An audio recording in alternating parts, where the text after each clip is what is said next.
I hope you all had a good tea and you're back to listen to some new ideas. So let us start with our young scholars and their presentations. Our first presentation for today is by Ms. Stephy Anthony and Ms. Stephy Anthony. She is the paper has been worked on with Dr. P.S. Renjith. They are from the Gulati Institute of Finance and Taxation. And they are presenting on the effect of fiscal limits on subnational spending in India.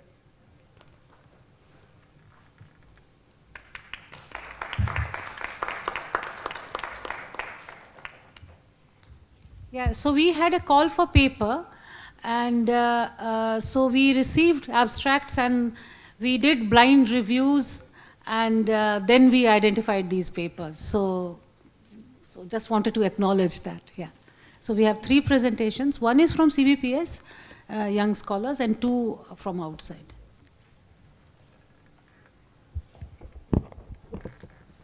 So good afternoon all. I'll be presenting on the effects of fiscal limits on subnational spending in India. 15 minutes max? Yeah, I'll try. Okay. So fiscal management is believed to be important for any country to bring about fiscal discipline. Countries over the years have adopted at least one fiscal austerity measure to bring in this discipline.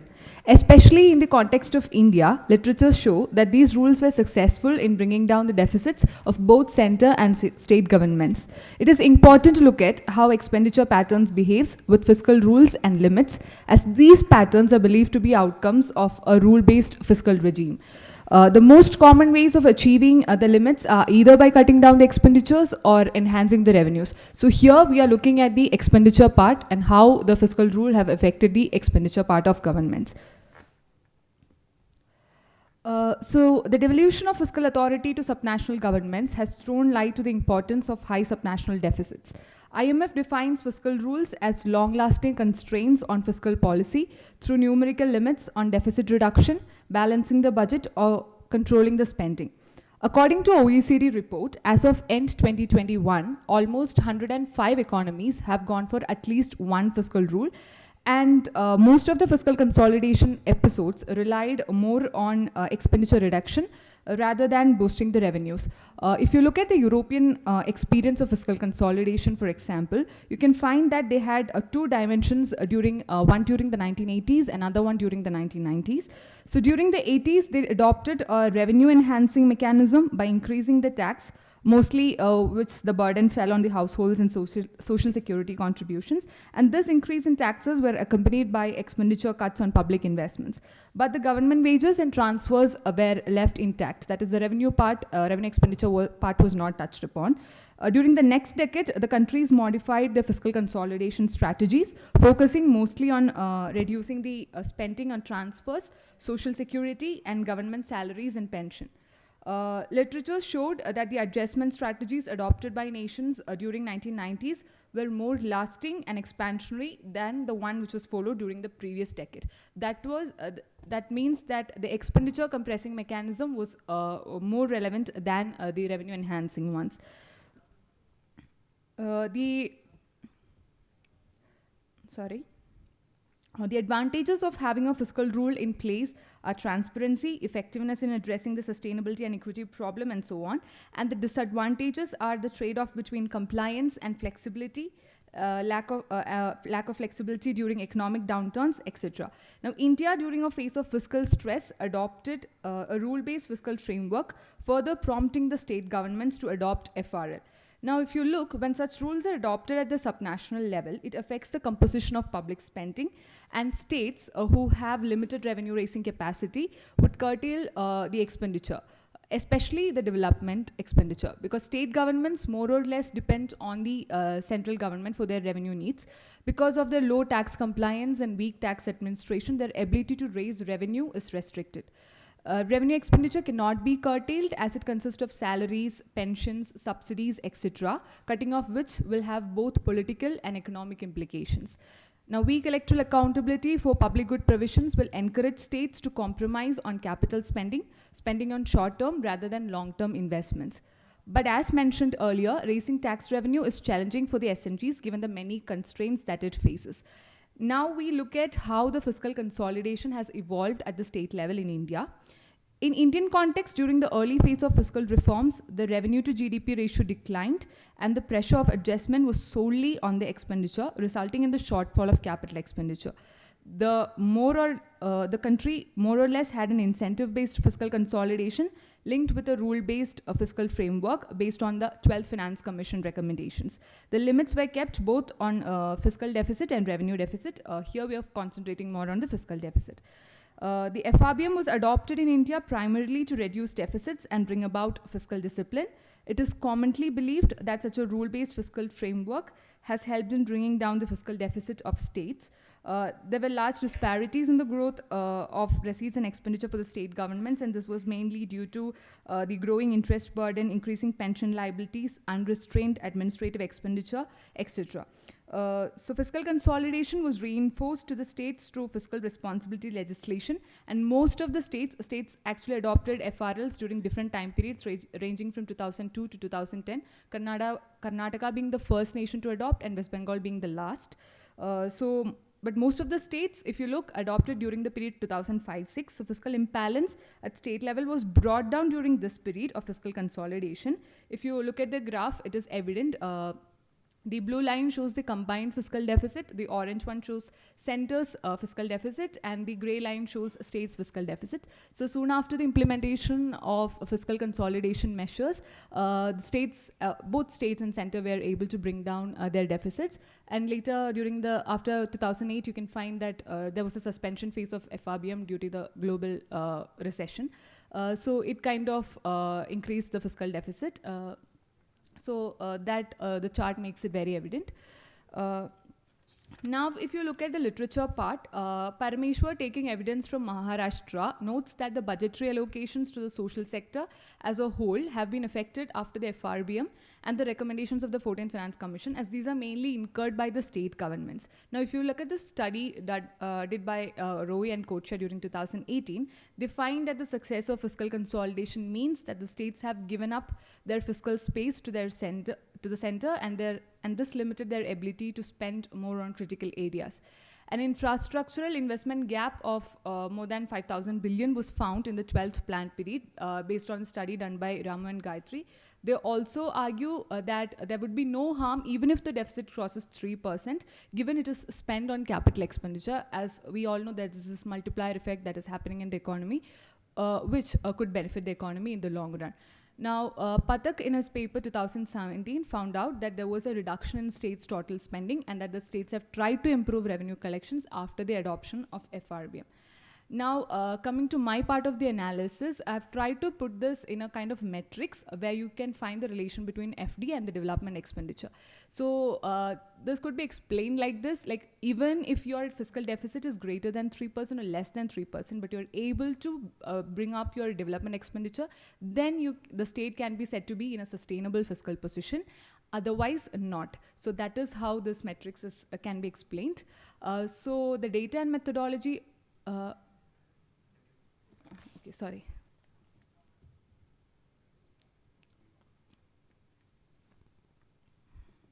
Shall I?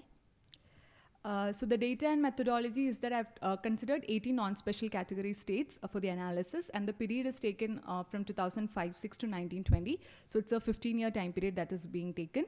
The key dependent variables are development expenditure, capital expenditure, and revenue expenditure.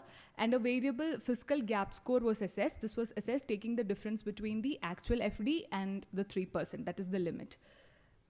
So this is the model, and here the FPIT is the variable showing the positive fiscal gap score. G is the income growth rate, L is the lump sum transfers, and R is the effective interest rate.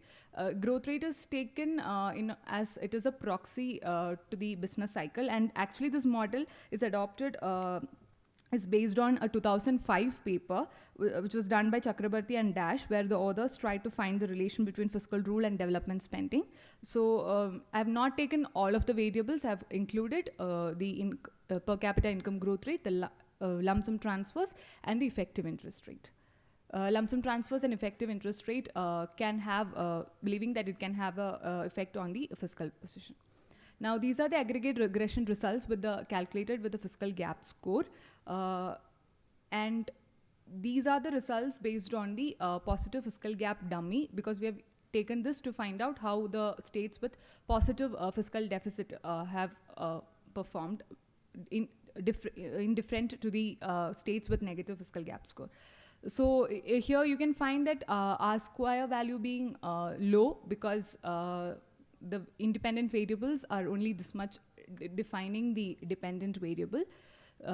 Have not taken all other variables. Maybe more variables included would increase the R square value.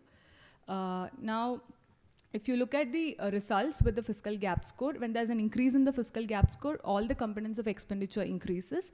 And if you look at the results with fiscal score dummy, you find that when we compare states with fiscal positive fiscal score to rest of the states, an increase in FD leads to a rise in development expenditure.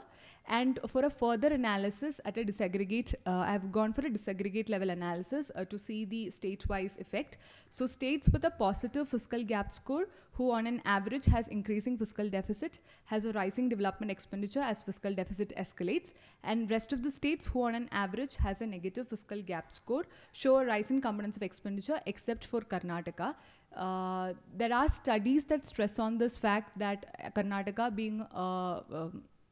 being successful in limiting their fiscal deficit was not able to bring up their capital expenditure. So there are literature supporting this.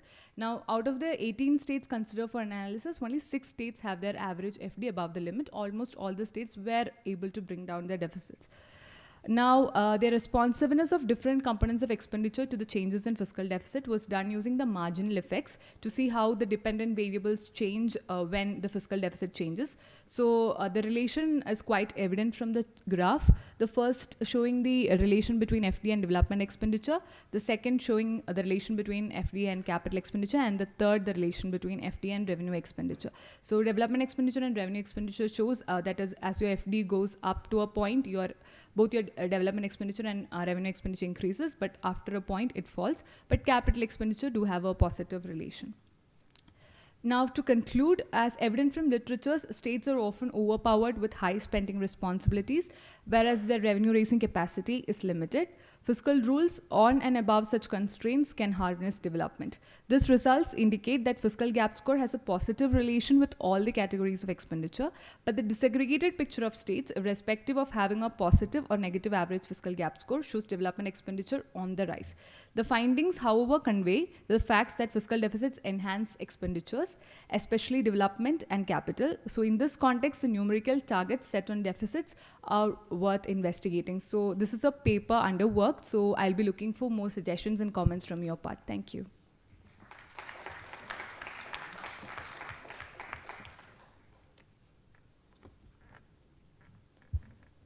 Isn't it? Question, huh? I think so. Question. Yeah. See, these 3 papers are, they all are part of the, say, public finance and governance, but they're quite different from each other. So I think it's better to take questions for 10 minutes and then go to the next paper. That will make more sense. Please.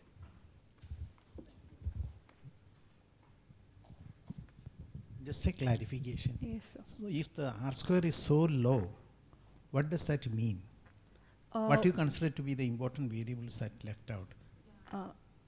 Was there any type of speculation, not even based on the data analysis? I'm not criticizing it, but when you find R square to be so low, it is something that is worrying. All the efforts that you are putting to find explanation for the set pattern. Maybe there are a lot of control variables that I have to take into consideration before modeling this. I've left, because there'll be more variables that could be affecting the variables of interest that I'm talking about. So I've just considered the per capita growth rate, the lump sum transfers, and the effective interest rate. So I guess I'll have to consider more. If you have any suggestions based on that, like what all other variables that I could include.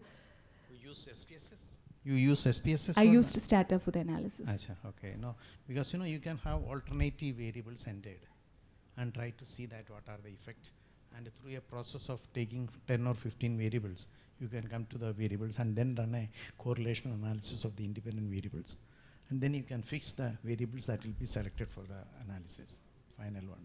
Okay. Because if you want to develop this as a paper, this will be a question that will be coming up. Thank you. Thank you, sir. CAG. CAG.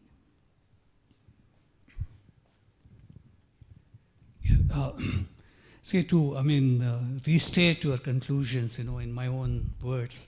What you said is that where the fiscal deficit increases, that means where you're not limiting yourself by the fiscal limit, which means that you are borrowing more, or you're raising more, borrowing more actually, since it's a deficit. So, like as I say, the rising tide lifts all boats. So, if you're increasing the envelope, so all expenditure would go up, right? Whether it is revenue, capital, or development. So that seems like a very obvious, consequence of raising expenditure. But even if you look here, the states with negative fiscal gap score were also kind of having an increase in development expenditure.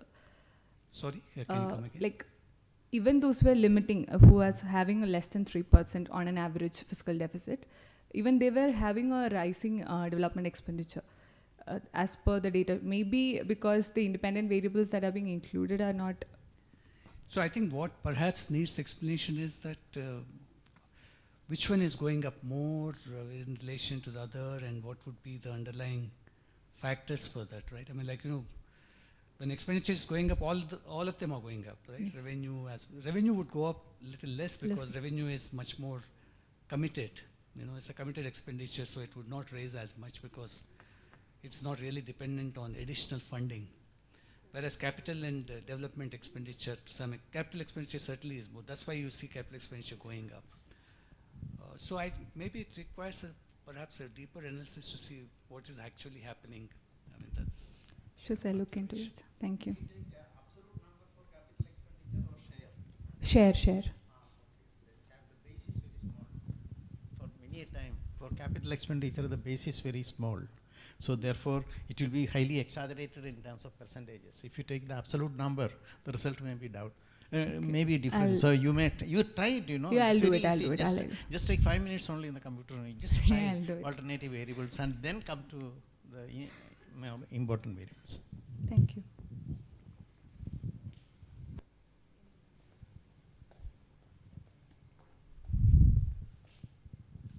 Thanks. It's just following up on comments made earlier. I think if you have an R squared of 0.1 and 0.06, it's a non-starter. It really means that whichever specification you're using, either you're missing out too many things or it's misspecified in some form, so that your collective explanation from all your variables which you include in the model are not explaining what you're wanting to look at. So from there, if you derive all these conclusions, they actually is not worth pursuing in that way because they don't have that sort of a reliability about it. My own feeling is that perhaps from all the, you have a command over the data and you have the data and you're looking at all these relationships, forget about the econometrics of it. This kind of econometrics in a relatively simple model are best applied when you want to get numerical values for relationships which you have independently established as being strong relationships in terms of directions, affinities, and so on. So I would say you look at these variables in a more simple way. Look at 2 or 3 variables that see how the thing works. Get the explanation right. Look at the series, examine them for quite a while. Some of the most famous people who in applied economics used to look at graphs and scatters before they actually went to the estimations. Here you're doing it in reverse. You see you're getting trapped by the method because you have the equation and then you are looking for the explanation in the equation. Look for the explanation first independently, and when you have that, you will also know what variables are missing, and then I'm sure your R squares or whatever your parameters will change. That was my suggestion. It's not a criticism, but I think your work is halfway going in that direction, but I wouldn't stop here. Please don't stop here. No, sir. Yeah.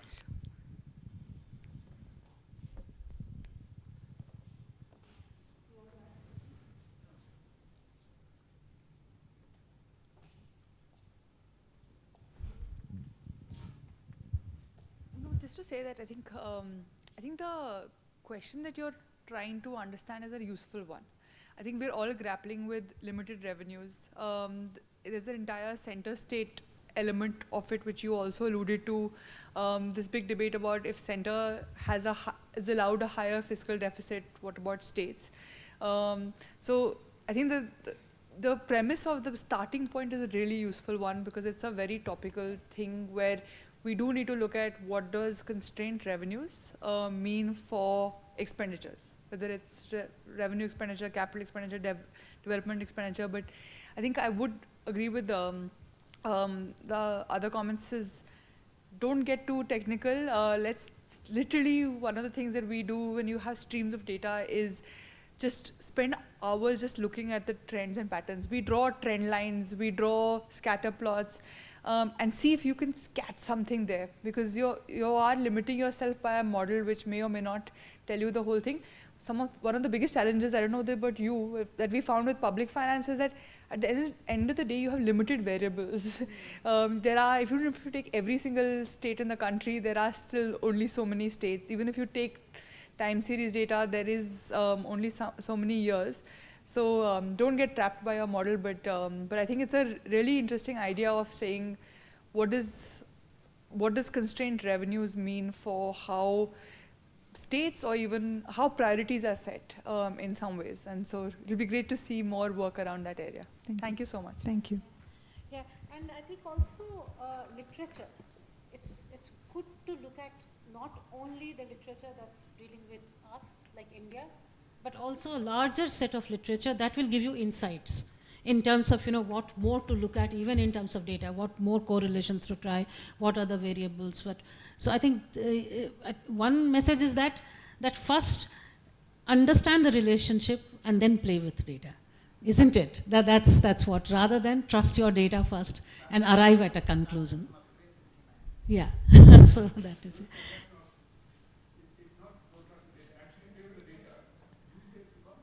Yeah, so don't get lost in the technical side of it. Understand the relationship well, and then you apply your techniques. Yeah. Thank you. Okay, so thank you. Thank you, sir.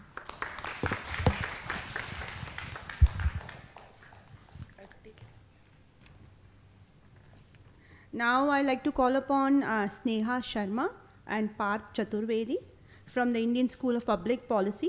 They are presenting their paper, this Management and Governance of Citizens' Data in the New Normal. Good evening, everyone. I am Sneha Sharma. And I am Parth Chaturvedi from the Indian School of Public Policy. We are currently pursuing our post-graduation in Policy Making, Design and Management. We stand here to present our paper on governance and management of citizen data, where we'll discuss with you the importance of data management and the importance of governing by data and how it is different from data governance and what the governments are doing currently. In the early 18th and the 19th century, the most important resources that countries fought over was land. Land gave them their identity, and therefore most of the wars fought were over land, territory expansion. It later changed to natural resources like water and oil. And today, as we stand in the 21st century, or also called as the digital century, we see that the digital data ecosystem of a country, the data a country holds, is the most important resource a country can have. It is often said that governance has changed over the years, but the governance models have not changed. We have transitioned from having physical data to digital data, but the models of our governance from being traditional to adopting to that change have also not changed. And it is also being claimed that now we don't need modern weaponry to attack a nation. And we recently saw how cyber attacks and attack on a country's data ecosystem can be a big threat to a country. This attack can not only have a domino effect on, say, a sector, but a spillover effect on the entire economy and all the sectors, and also cross the boundaries of a nation. Data today is considered to be the oil of 21st century. Just like oil, it is extremely valuable, and it, if not refined and not managed properly, it can render no use. But it is slightly different from oil as well. It is unlimited, ever-growing, and omnipresent, and therefore management of data becomes of paramount importance. Yeah, and when we talk about citizen data, we all know that the citizen data, both personal as well as non-personal, can have varied use and have a huge impact on governance, and if that is used judiciously, and as it enables creating an evidence-based approach to running administrative machinery more efficiently, more sustainably and transparently. In our paper, we have come up with 2 specific recommendations to improve the ways governments can better use data in governance and service delivery as well. And at the end of our presentation, we'd like to talk about the outcomes that a recommendation might have. So the Indian government has been collecting and storing citizen data for varied purposes and over a lot of years now. We've been collecting data to issuing identity cards to tracking financial transactions. And this slide over here displays the increasing digital infrastructure in the country. We've seen that 2.6 billion terabytes of data was generated in India in 2020. And this is expected to grow over the years from 2020 to 2025. Like last week, Minister of State Rajiv Chandrasekhar presented a report, and he said that at present, government is investing 100,000 crore rupees on equipping the digital infrastructure in the country, and they aim to adding on to another 13,000 crore infrastructure in the coming years. Now, one problem that happens with these growing numbers is that we tend to narrow it down to only a few topics here. With these growing numbers, there are concerns on the management and governance of data that we often overlook. And when citizens are actually involved in data governance, we only look at it from a tangent of data security and privacy issues. And let me just give you an example. In 2018, we saw the largest Aadhaar data leak of billions of citizens in the country, which was available on WhatsApp to an anonymous number in just 500 rupees. And what could be done was sensitive information of these citizens could be leaked out to people whom it should not be with. Aadhaar is also important in this structure because it is one point of contact for the governments now to deliver almost all the social welfare schemes. Therefore, it is important that we create a robust infrastructure, a robust digital infrastructure, which makes sure that these instances don't happen. Also, as in the previous sessions also, we were discussing that the methods of governance is still very archaic and traditional. So while we were researching on the topic, we realized that the governments are following a very traditional method of governance where they have not transitioned from a physical data dominance, the dominance of physical data, to a dominance of digital data. So we came across two concepts. The first is the data governance, governing data, and the other is governing by data. So we need to understand the difference between the two. The first is the governing data, which we believe is the more traditional way of governance. In that, what happens is the governments usually follow a very linear and a mechanical way of governance, and where they usually focus on the data collection and the data dissemination, data usage part. What happens is the planning and the planning and designing facet of the policy making and of the governance is usually missed out on.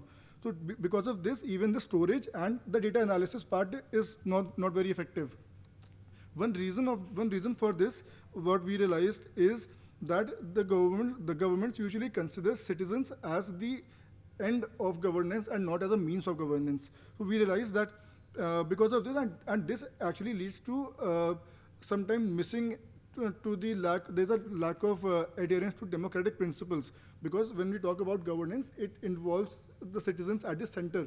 The data that is being collected is of citizens. The governance is being done for citizens, and yet citizens are not at the center of policy making. So that is what we understood is an issue. So and therefore, governments usually end up governing data and not governing citizens. So one examples that what we can think of is the Ayushman Bharat Digital Mission, the ABDM mission. So what the government is currently trying to achieve is the interoperability of data. So what happens is at the government hospital levels, the private hospitals, and at various levels of hierarchy, the data is very scattered and is present in silos. It is not interoperable. So government is trying to, and what I'm pretty sure many of you might not even know this, that as of half an hour before we speak, more than 34 crores of unique digital IDs have been created by the government, which the citizens are not aware of. And I'm pretty sure that if we move out of the gate, if we ask a common man, he would not know he has a unique digital ID. So therefore, it proves our point that citizens are not at the center of policy making and policy governance as of now. So one way of doing this, of getting rid of this point, is governing by data. That is bringing the citizen into the center of policy and governance, and therefore that will actually help in that will actually result in an evidence-based approach in the policy and in governance to enable us to make better informed decisions which are based on data and facts and not on our assumptions and beliefs. And this would also help us ensuring transparency and accountability and accountability in the system. Also, it would, and therefore it would help in improving the service delivery of the government. And we have one very simple solution for this, simple recommendations, that in this data cycle, which usually appears to be a very linear and mechanical, if we add a feedback mechanism, which is usually not present in the data cycle in India, then at that point of time, we can have a good data cycle, and feedback mechanism can also be included as a spoke at every node. So after data collection, there should be a feedback mechanism. After data storage also, we should be informed at every stage of what the data, how the data is being used, and that would help government in saving a lot of resources. Because if we take the example of the data protection bill of 2019, what actually happened was the government came out with a bill which was not very informed, which did not have prior stakeholder consultations, and therefore it faced confrontation not only from the corporate side but also from the citizen side. And ultimately they had to resort to the feedback mechanisms, and therefore they ultimately came out with a new legislation. So the planning, designing, if that planning, designing and the disposing of data could have been earlier done, then the lot of resources could have been saved. So like my co-author has already spoken about the democratic principles and the need for citizen-based governance. These are just some additional points. When you get citizens into the center of governance, and when they know that what the data is being used for and what is the framework about, there is a trust which builds between the citizens and the government, and there is no scope for authoritarianism. Because at present, when we read about such things, we tend to take it to privacy and other issues, and we don't think of it from a governance lens. And therefore, involving citizens in data governance and management can lead to a more realistic approach to project management, and we'll be able to complete and execute more policies more efficiently. Like we've spoken about two broad case studies in our paper. One is the Aadhaar data leak, and second is the Personal Data Protection Bill. Both the case studies have some common threads of challenges that India currently faces in its digital public infrastructure, and we've listed a few challenges right here. What happens is, like we've spoken in the earlier sessions today as well, that the union government vests a lot of power when it comes to collecting data. And since it's just one agency, no matter how much power and resources the union government have, they lack the power to track real-time data. They don't have enough resources. India is a diverse nation, and therefore to get real-time resources, you need to reach out to the right authorities and the right level of governance, as is also been mentioned in the principle of subsidiarity. For this, just to adapt and to evolve what is happening in India currently, we have two broad recommendations. One is to change the idea of the one is to adopt the idea of the bottoms-up approach. From centering all the powers to the union government, we need to make sure that the data is collected at the grassroots level. One very interesting example of what the government recently has done is that for the Jal Jeevan mission, they have created a very unique dashboard where you can find data of every district and every block on the government website. And local level governments are given the power to put that data across there. So in that case, you get real-time data, and you get data that is reliable for policy making. Yeah, the other is obviously the interoperable part of it, because as I talked about the ABDM. So again, what happens is in ABDM, in terms of the benefits to the citizen, what usually happens is we came from Delhi. So if I had some procedure done in Delhi, and if I came to Bangalore for testing, I would have to produce my data and get the test done again in Bangalore.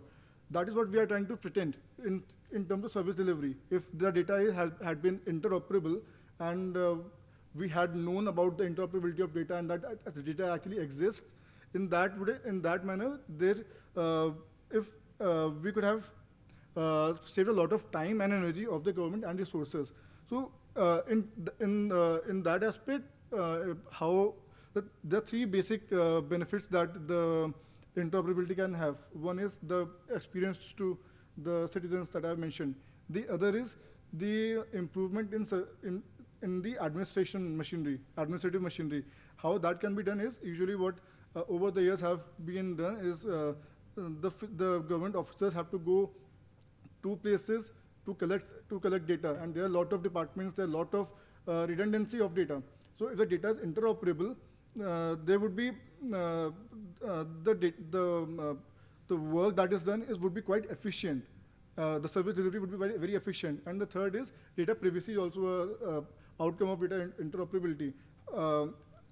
In the way that currently the data is in the hands of a lot of people. When data is interoperable, the number of people that actually holds and command the data, citizen data, it becomes quite less. And to sum up interoperability of data, we have identified 3 ways of how this can actually be achieved. The first is by having a national data interoperability policy. In that policy, we can have uniform data standards at which the different departments of the government have to maintain data. The other thing is that there should be data exchange protocol, how governments exchange the data with either inter-ministry or with the private. That should also be laid down in clear terms. The other is that we can establish the data sharing agreements within the government. So if one department of the government wants to exchange citizen data with other part of the department of the government, that should be done in very clear terms and in terms of contract. Who would be responsible for holding the data? What data would be shared between the departments? If the data is breached, who would hold the responsibility? That should also be laid down in very clear terms.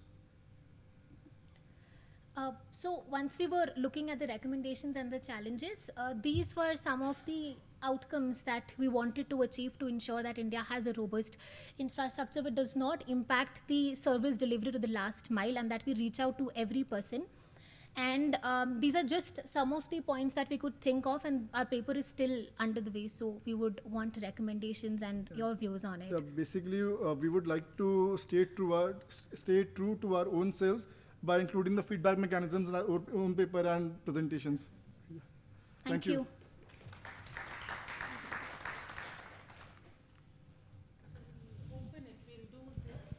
So we'll take questions and then go to the next.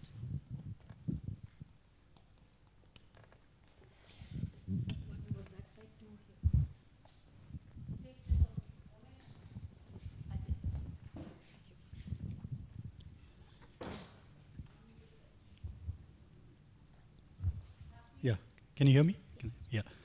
So I just wanted to understand if you explored the role of big corporates playing, in terms of big data. Like if you look at either the Agri Stack or India Stack, a lot of this database is, MOUs are being signed between the department. Say for example, Agri Stack, it's being signed between Department of Agriculture and say Microsoft. So in these kind of scenarios, what are your views in terms of how the data could possibly be used? Is that something that you've explored? Because it is meant for providing, digital services for farmers, but on the other hand, it could also be used for commercialization as well. So just wanted to know if you've explored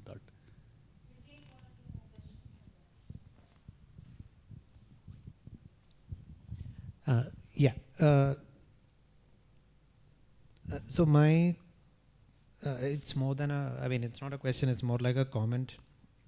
Can I suggest that maybe, I don't know if you have taken a look at the National Data Sharing and Accessibility Policy. So maybe, so there is a policy framework that already exists for data sharing within government and with government and other organizations, institutions, public.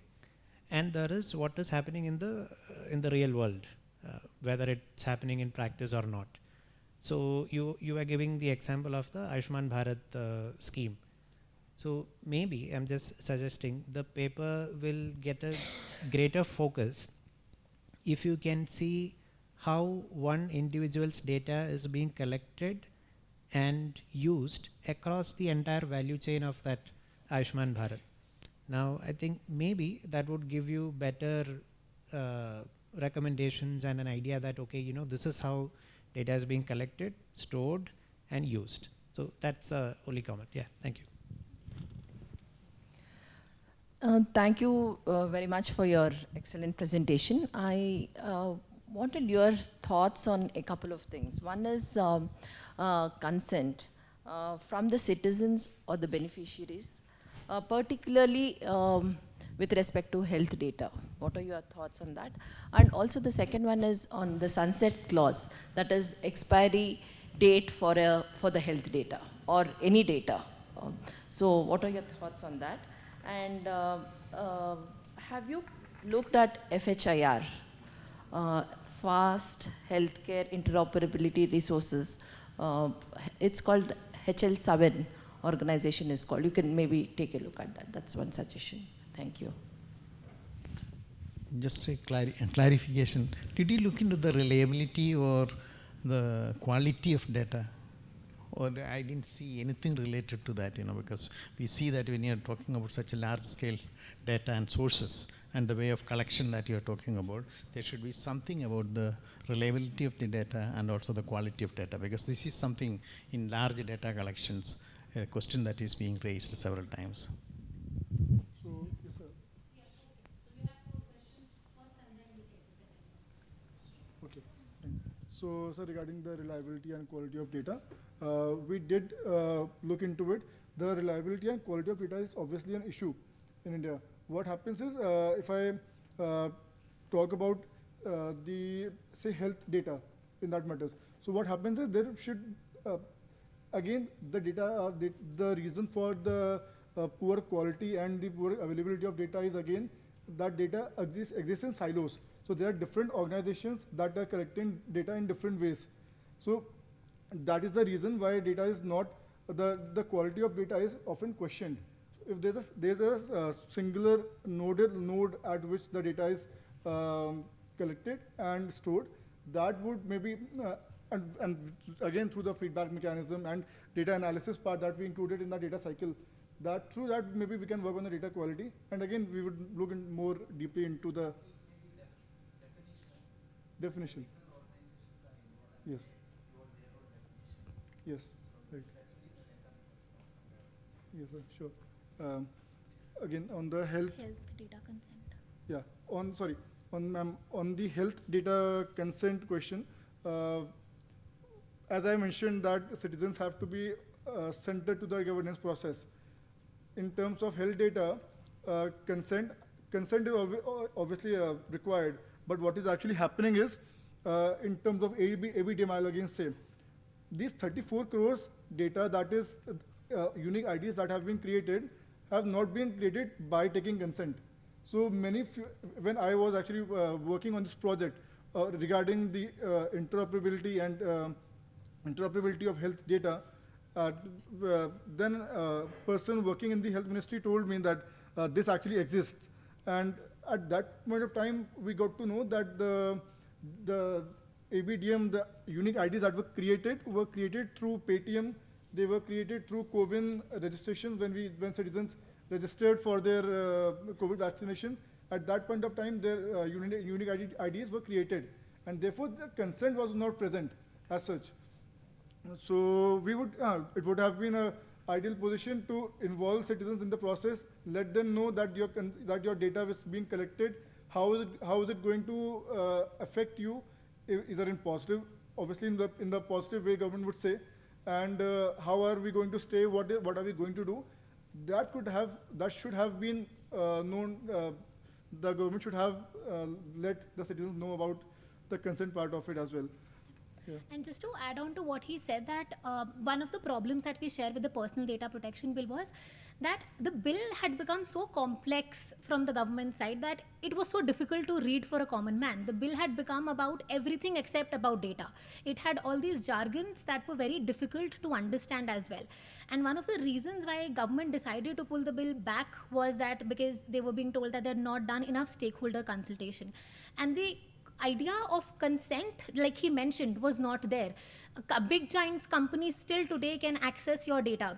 I think the new bill does talk about data minimization and data localization for Indians, but again, the idea of consent is not mentioned because stakeholders and it's not been around citizens. Again, data is being looked at as an end, that the government is trying to fetch the data, but not as a means to become a more efficient service delivery mechanism. Yeah, there were two more questions. One was around the policy that exists, and one was around role of big corporates. Yeah. So you want to take that? Okay, so on the agreement with governments, on the agri stack, we did not narrow it down to that point. Yet so to we'll definitely take your suggestion into consideration.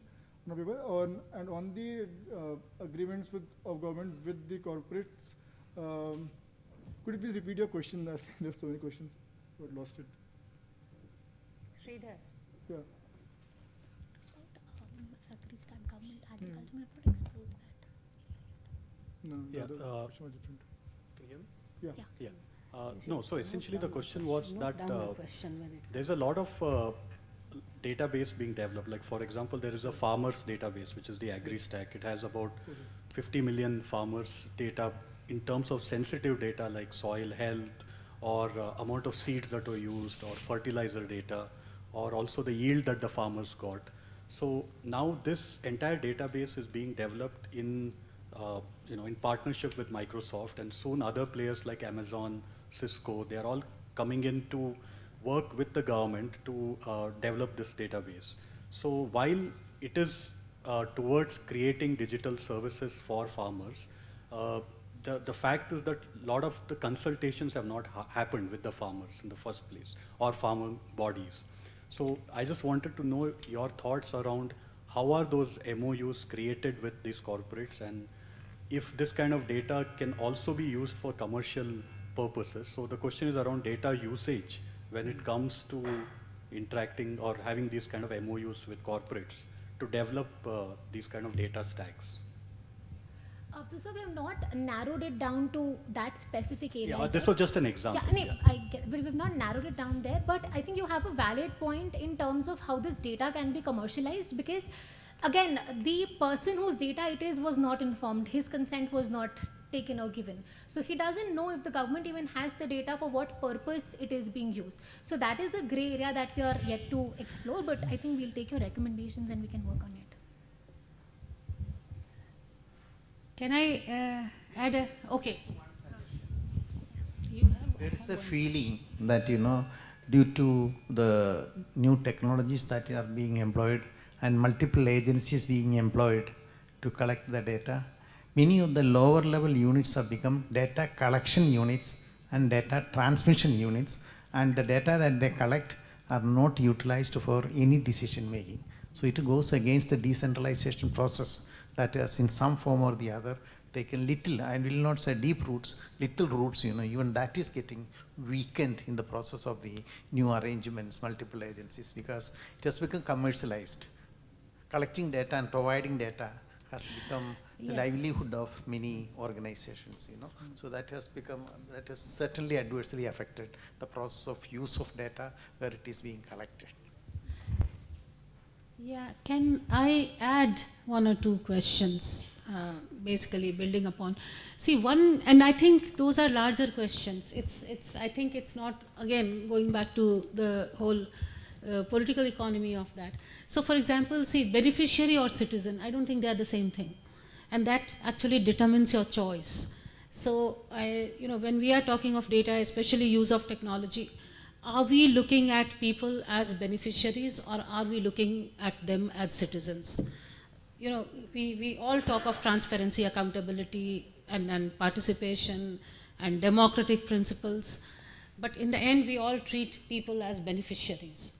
So there is a problem in that, and I think it's difficult to address the issue of data being citizen-centric without referring to that basic questions.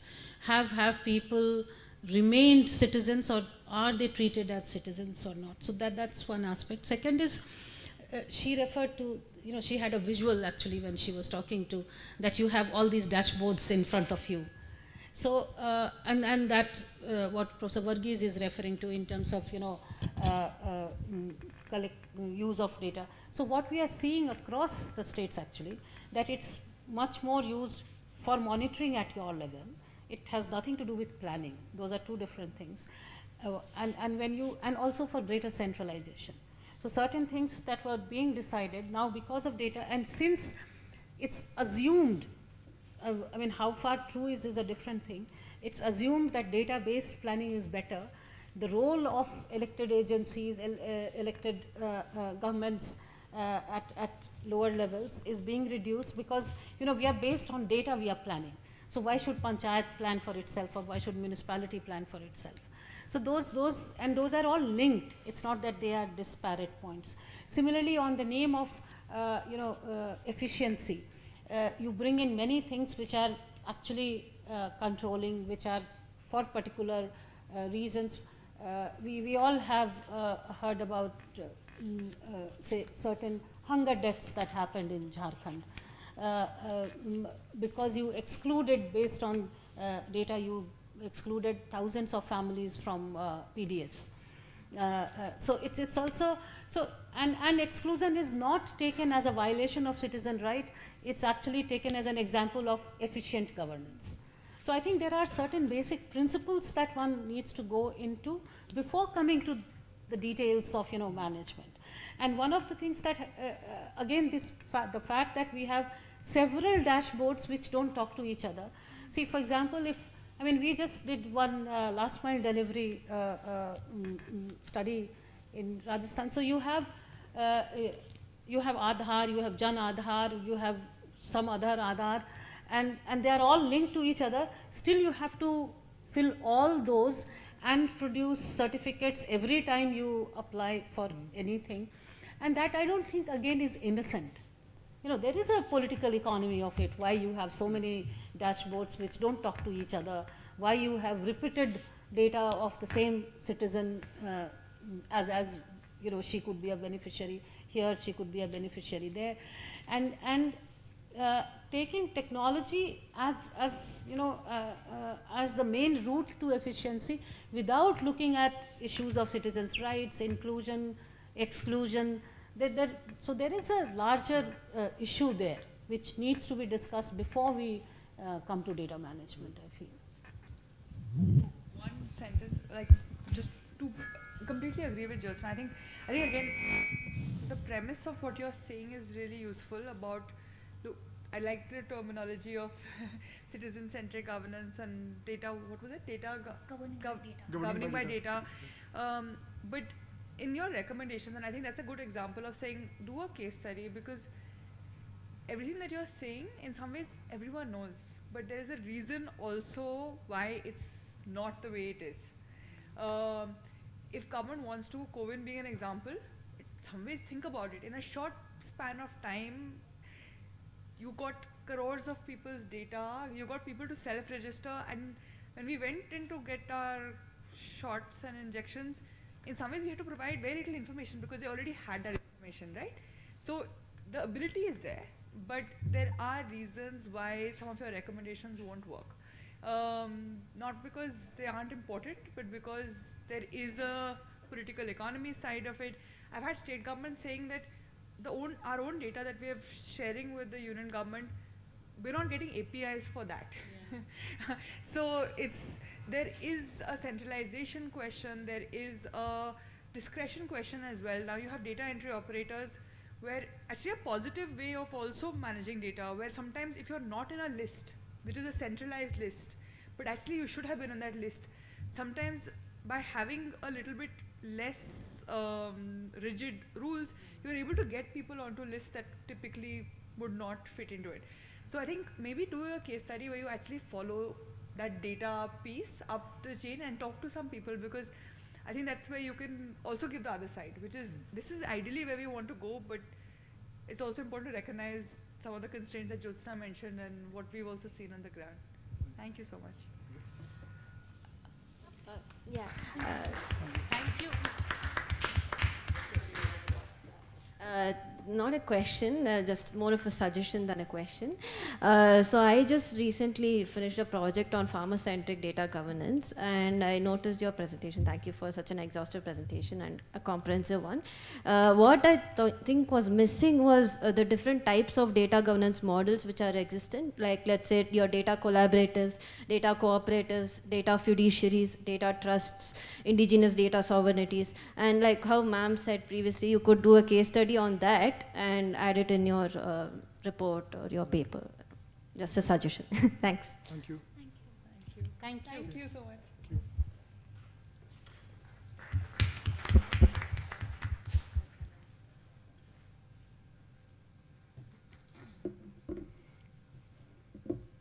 Thank you so much, Sneha and Parth.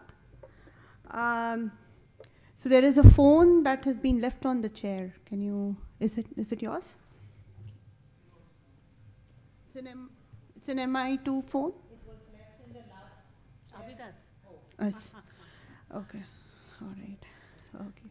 So the final presentation for today is our very own Sowmya and Abida. They are going to be presenting on, does child-friendly Gram Panchayat mean good governance? Take it away, Sowmya.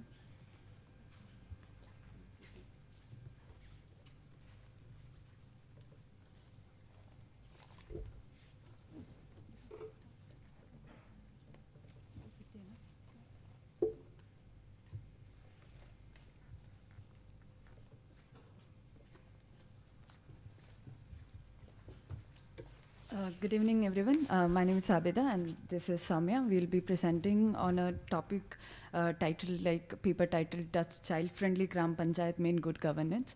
So what we attempt to do in this paper is that we analyze 10 Gram Panchayats in Karnataka in terms of their how well-functioning they are in their child-friendly governance and in their overall governance, and we try to juxtapose them together to see if there are any patterns emerging and if there can be any findings to be found. So before going to the details of the study, so I'll just set a context first. So as in, like, we all know, most of the people here would know, like the Panchayati Raj Act was introduced based on the 73rd Constitution Amendment Act. In order to bring the state a little more closer to the people, in terms of like it has high ambitions, like, you know, improve the participation of people in governance, like to settle the local problems more efficiently locally, and to increase political awareness, etc.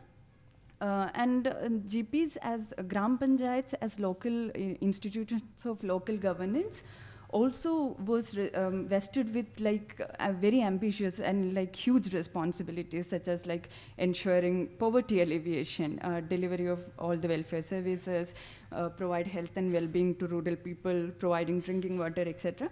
So in this paper, we will definitely particularly focus on one function that is empowerment of women and welfare of children, and in that also welfare of children specifically. So as I said, what we are trying to attempt is to look at, assess the child-friendly governance and the overall governance in the panchayats. So before presenting our own framework, I have to mention that there are existing framework of analysis, like what the state is doing in terms of analyzing both overall governance and the child-friendly governance. For example, this Gandhi Gram Puraskar Award is a framework that is used to analyze the efficiency in the state and centrally sponsored schemes. And Mission Antyodaya is a national level framework to assess the resource utilization in Gram Panchayat level. And Child-Friendly Gram Panchayat Award is a specific award, especially for assessing child-related governance in a panchayat. But we will not be assessing these panchayats, 10 panchayats, based on the framework that is used by the state due to one particular reason that I'll explain right now. If you look at the indicators that have used by this assessment framework, like say, if we take child-friendly Gram Panchayat Award as an example, we can see that the indicators are a combination of both outcome indicators and process indicators. And what do I mean by outcome indicators and process indicators? Say, for example, in child-friendly Gram Panchayat Award, it takes an indicator called immunization rate. So like ensuring immunization, full immunization is a function that is assigned to the panchayat, and that is why the indicator used is immunization rate. But the problem here is that immunization rate is a characteristic of a panchayat as a geographical area.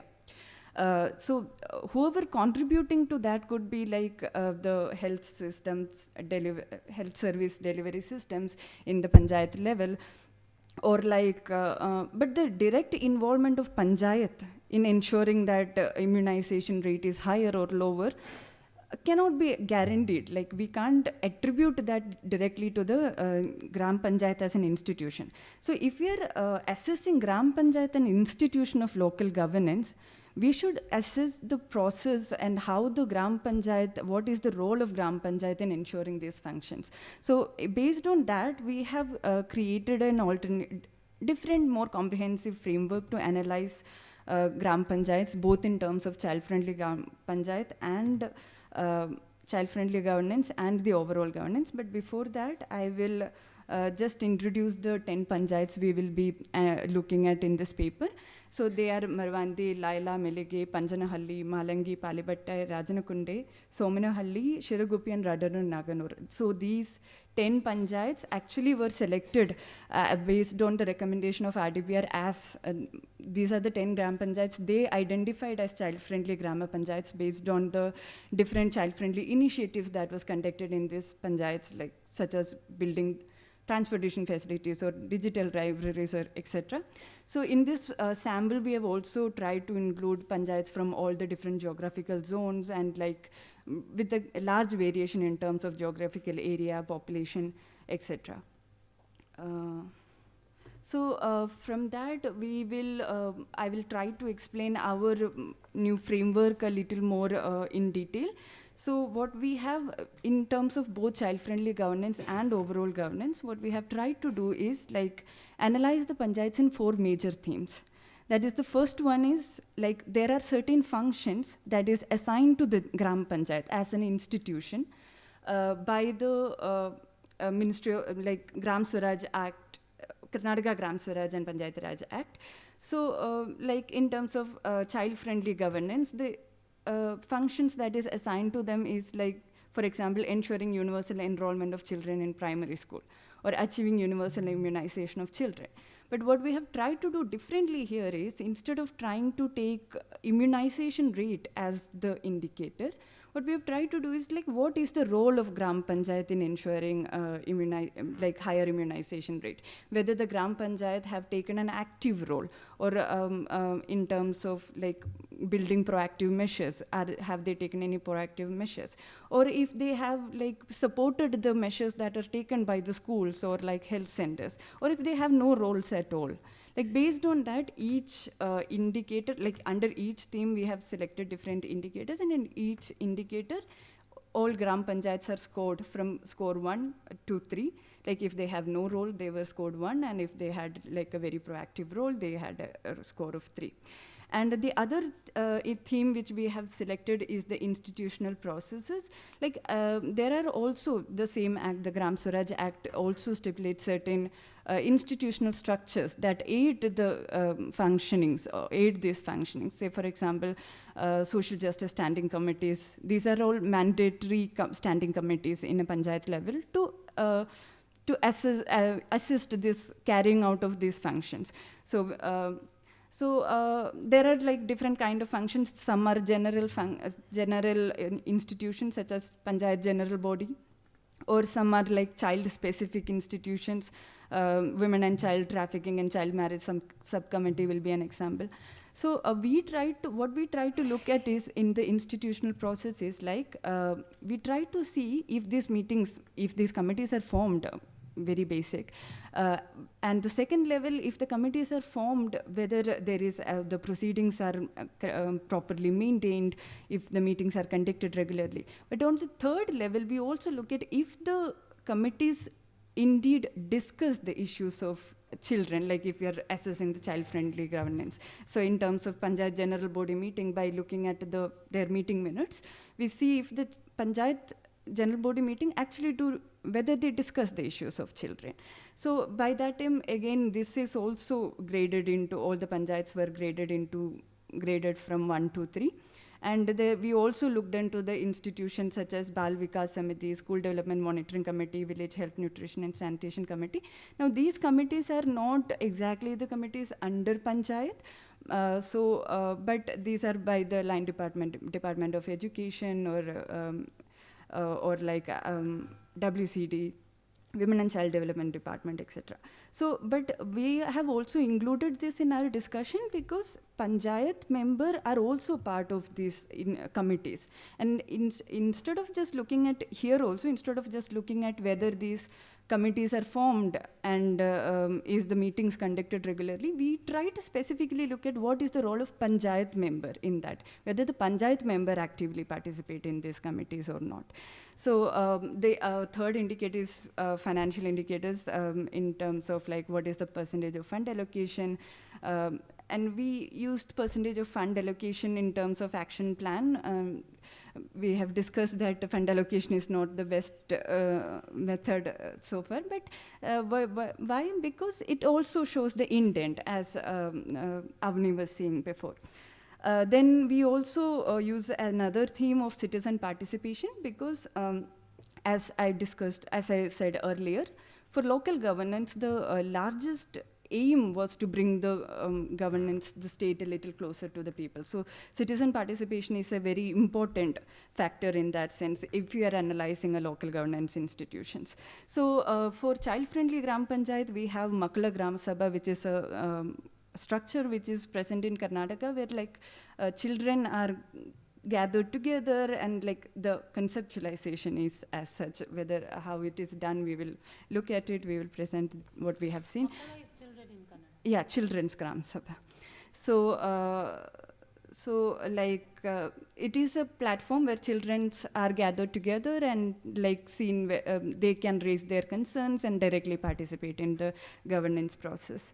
So in terms of like assessing overall governance also, we use the very similar theme patterns because these are largely the qualities we would look for in overall governance also. In terms of financial indicators, we have used more indicators than child-friendly governance because just the fund allocation alone will not give a proper picture of financial structure of a Gram Panchayat or in an overall governance structure. So we have used like if the like for example, percentage of property collection on to demand, percentage utilization of grants again, and then like all these processes also, and whether these documents such as action plans, budget documents are like properly maintained. And in terms of citizen participation, we have looked at two different institutions. One is Gram Sabha and one is Jamabandi meetings. Jamabandi meetings are meetings where financial processes are explained or accounted to the local people at the end of the year. So we have looked at these these four themes and like indicators. In order to like assist comparison and all this, we have developed a small calculation index scoring process and all just to assess like help to compare and put them in positions. So the ranking process is done based on like we have sub indicators, and in each sub indicators, as I mentioned, these GPs are scored in 1 to 3, and the GP then in one theme, the total score of the GP is calculated, and then the percentage score is calculated, so that each GP have similar weightage in terms of total. Each theme have similar weightage in terms of total allocation, and then like that percentage score is then divided by 4, so that index score of 20, index score in each theme out of 25 is like assigned to a panchayat, and then based on that rankings are done. Like total score is added, and based on that the rankings are done. So maybe if I give an example of Radar Nagarnoor Panchayat, so there are 10 indicators under the first theme. So the GP scored like 2, 2, 2, 1 different number of in each indicator. The total score was 17, and which is actually the 56.67% score in terms of just carrying out the functions aspect. And in terms of, and then that will be a 14.17 index score in 25. And we calculate index score for all the different themes, that is 14.17, 11.9, 16.67, 16.67. We get a total index score of Radar Nagarnoor as 59. So this is the basic premise methodology we have used, and what we have seen, what we observed in this 10 Gram Panchayat, Sowmya will explain to you. Fast, Sowmya. Yeah. Try to wrap up. Yeah. Thank you, Abida. Good afternoon, everyone. Okay. In this slide, like we are going to show you the analysis of indicators to assess the child friendliness in 10 Gram Panchayats. Like when we see the overall ranking, Marvante and Rajanakunte are taking the first and second place, and Laila and Sherugupi has ranked last. And when we look at the functions of GP, only 3 out of 10 panchayats were taking proactive measures. And also when we look at how they are monitoring school, Anganwadi or PHC, none of the 10 GPs were actively monitoring or providing support during the implementation of a scheme or a program. And also GP have performed very poor when it comes to the collection and updating of the child related data. Only 6 out of 10 GPs did not maintain proper documentation of child-related data, and even GPs data was being collected, maintained properly, that the data has not been used during the planning or the implementation of the scheme or the program. When we look at the institutional structure, or like process, it was observed that the general body meeting is conducted regularly, and the child related issues are frequently they were discussing. Although Karnataka Panchayat Raj Act mandated formation of social justice committee, committee, this is the one of the major this is the one of its major agenda point being the welfare of women and children. Only 3 Gram Panchayat has formed this committee, and those Gram Panchayat also, they have clubbed this committee meeting with the general body meeting, and they are not maintaining any proper proceedings also. Okay, and like as Abida told, like GP level institution also has to form subcommittees like SDMC, Bal Vikas Samiti and VHSNC. Like they are regularly conducting the meetings, and the documentation is also they are well maintaining. But only in one GP, like we were able to see the president participation in the meeting, and the issues was discussed during the meeting that was also discussed in the general body meeting. Okay. Okay. Makkala Grama Sabha, like all the Gram Panchayat have conducted the Makkala Grama Sabha, but 4 out of 10 Gram Panchayat has proceedings have not been systematically documented. Only 3 panchayats followed up the issues that has been raised during this Makkala Grama Sabha. And this can be indicated that like Makkala Grama Sabha has not been very, has seen a very limited success rate. We'll go to the How many more slides do you have? I have 2 more. 2 more. Yeah, one. Try to do quick. Yeah, okay. Especially focus on the main points, the relationship that you are exploring. Yeah. Basically, like we have referred action plan to know the allocation related with children. And then largely, like it was limited to the infrastructure, like for example, school and Anganwadi constructions, providing drinking water and toilets. Apart from these, GP also use their own source revenue to provide scholarships, provide transportation facilities to the school-going children.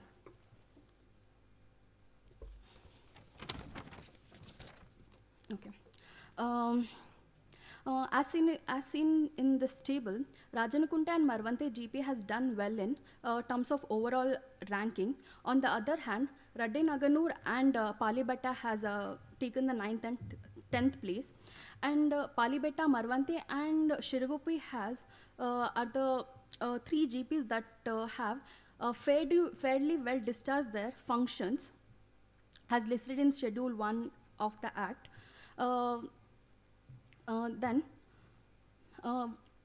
a majority of the remaining GPs have taken reactive approach and expected GP level institutions to highlight any issues or support that they may need.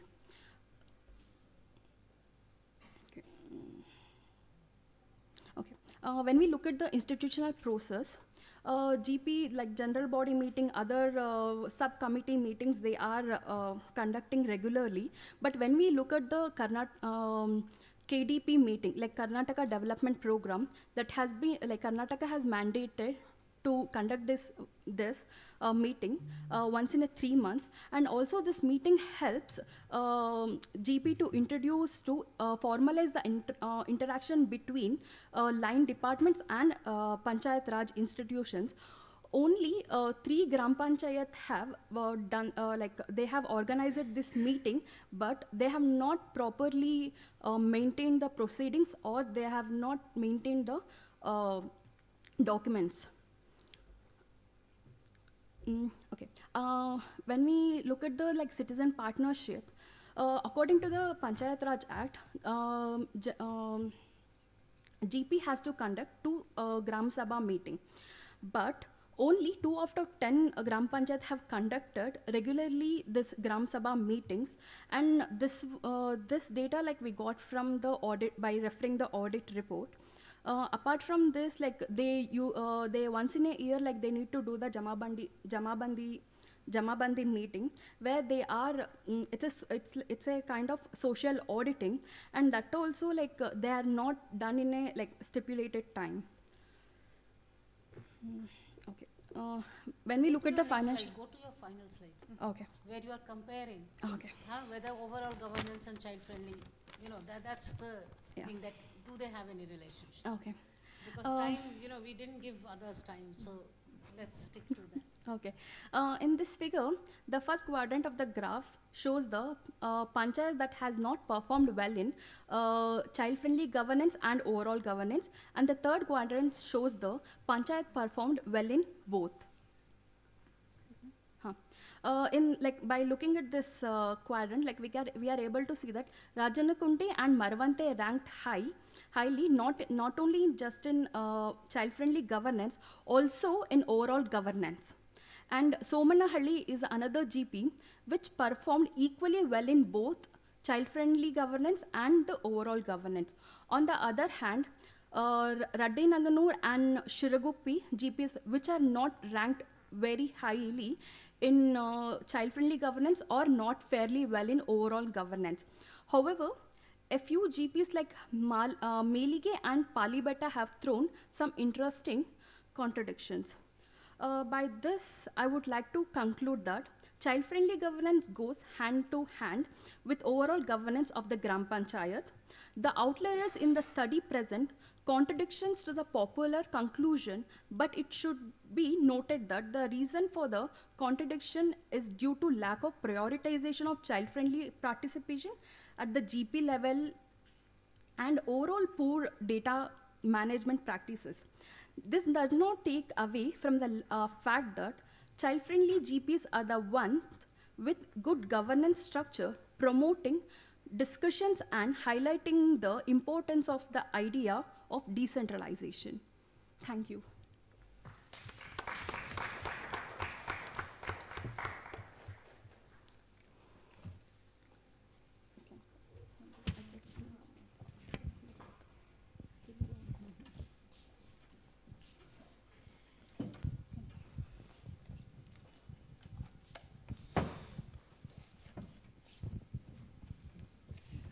Thanks a lot for the presentation. I just have two questions.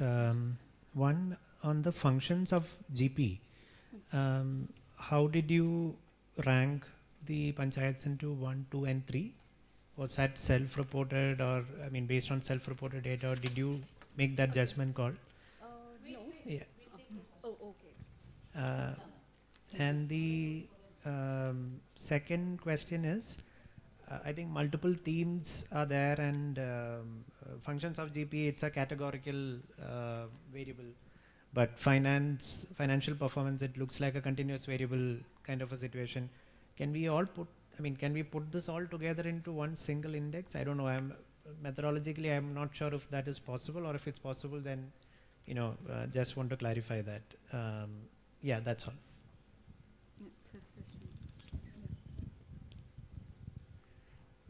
Looking at your scattergram, I was happy to see that. Supposing I start from that side, you define your two indices of child friendliness, good governance, and so on. Then you have this relationship. And I think there was one Gram Panchayat right at the top, starting with a P. I couldn't quite make out. But if you leave that one out, if you leave that as an outsider, outlier, I can come back to that, then you have a pretty much linear relationship which you get going across very easily. Now, if you take that linear relationship, you're saying the two indices are related. Where you have good governance, you also have child governance, which is good, and vice versa, if you're bad, and so on. Now, the question is, so if you come to that straight away, then you have interesting questions to ask. There is a relationship, and now you ask yourself, why are some performing better, or why are some performing worse? But whoever's doing better is also doing better at both. Who's not doing better is doing worse at both. But why are some doing better? The question changes. Question changes in a way. So I think it's worth exploring in that way. You spent a lot of time in the construction of the indices, which is very useful for us to look at. But maybe you can invert it, put it on its head, and ask the question in this way. There's a very clear relationship. And then given that, then you can actually go to that outlier. There is something about that P. Yes, what is happening there? There is something unusual going on. Why is it unusual? So I think that kind of a discussion will be useful. Yeah. Very good, thank you.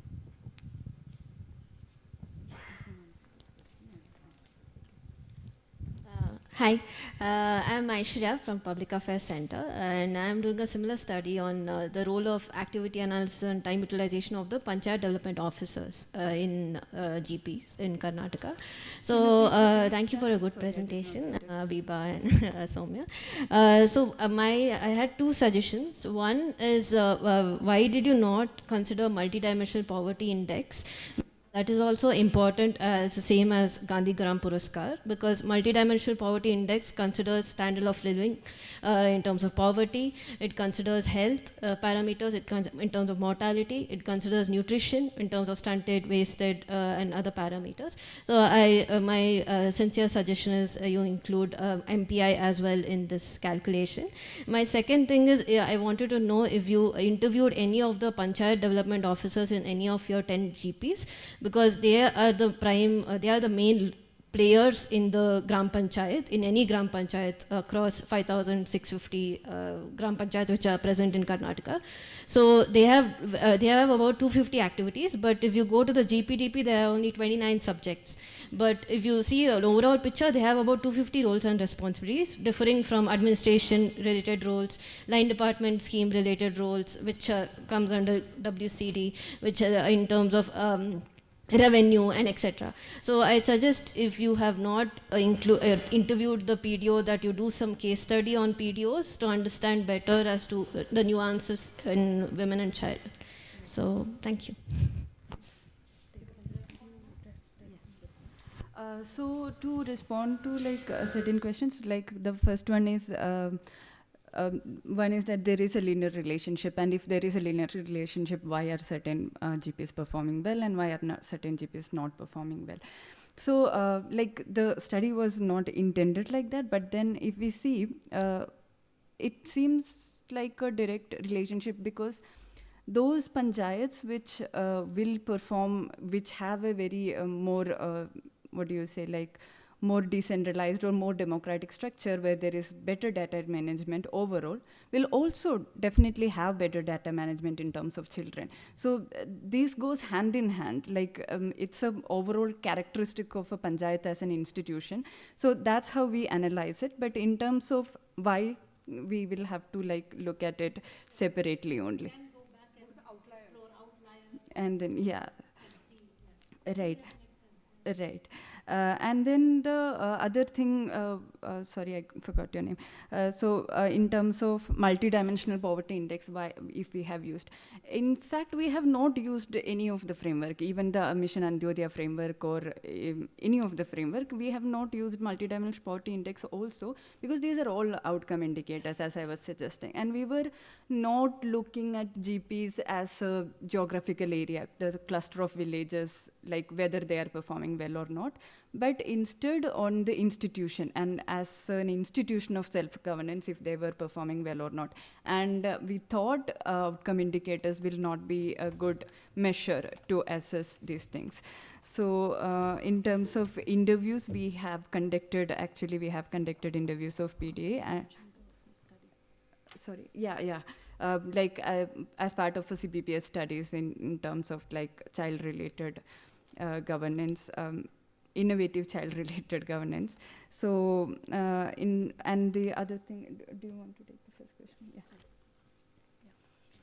Okay. The first question was regarding the functions of the GP and the financial thing. See, in the functions of GP also, like we have done the interviews. Like we have interviewed the GP president, PDO, and in school also we have interviewed block education officer and the high school headmaster, primary school headmaster, and in Anganwadi also, like we have interviewed Anganwadi supervisor and the Anganwadi worker and the Anganwadi teacher, and in PHC, like we have interviewed ANMs. In this, like in the functions of GP, like what we have done, in this, like we have not just taken the variable as like are they are only just going and visiting, like we in the like it's not only based on the like are they maintaining the proceedings, or like are they maintaining the data. Not only that, during the interviews also we have asked these questions based on the interviews results. Like we have formed this like 1, 2, 3 scale. 3 is the best and the 1 is the worst one. And for example, like when we are asking like management and monitoring of GP level libraries and reading rooms, it's like one like the first scale like we have given for the not functioning, and the second scale is like functional library but no regular maintenance, and the third one is functional library with regular maintenance, and like they have a dedicated space also. It's not like only in the one corner like they have done they have created the library. Like there is a like particular place like they have done, and it's not only like by asking, like we have visited the libraries. Yeah. And the financial thing. You want to add?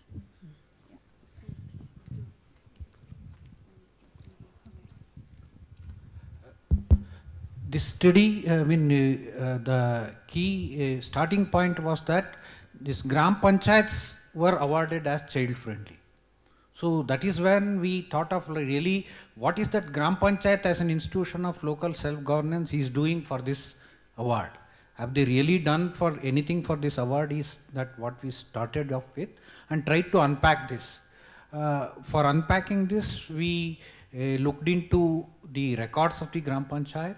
We looked into the meeting proceedings of these various subcommittees and also the various institutions under the Gram Panchayat, within the Gram Panchayat geographical area, and also traced it back to the actions taken by the Gram Panchayat.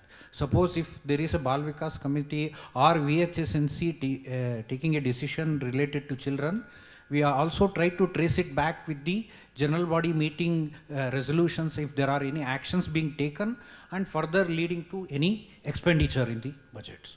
So action plan, budgets, minutes of the meeting, meeting proceedings, all of these have been analyzed for 3 years. Yeah. Yeah. So just to, I think, what I'm gathering from your response and their response, one is that it's not the self, your questions, that so it's they are ranking, the research team, based on their indicators, and they are focusing on institutional processes, and that's what they are ranking, and which is based on textual analysis, the meeting things analysis, as well as observations, if I understand. And the financial process also, we are not ranking based on the numbers. We are ranking like, are they maintaining the budget documents? Are they have taken the approval from the taluk? And are they collecting the tax? Like, are they like property tax? Is there any improvement in the collection? Like, are they able to reach out? Those are the like things. Like, it's not only the numbers. Like we.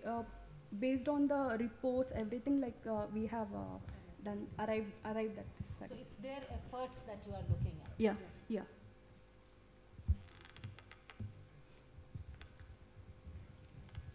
No more question? We can go. I was just going to say, I think great job. I think one other paper that you guys should write, now that every government likes ranking, and there are so many ranking, and one is often struggling with the methodology of the ranking. So since you've studied some of the current methods and you decided to create your own, another paper is putting out methods on how do you think about ranking, of how it's important to separate out processes and outcome information, and your findings of the existing methods. So that's a second paper that you guys need to write soon. Yes. Yeah. Thank you. Thank you.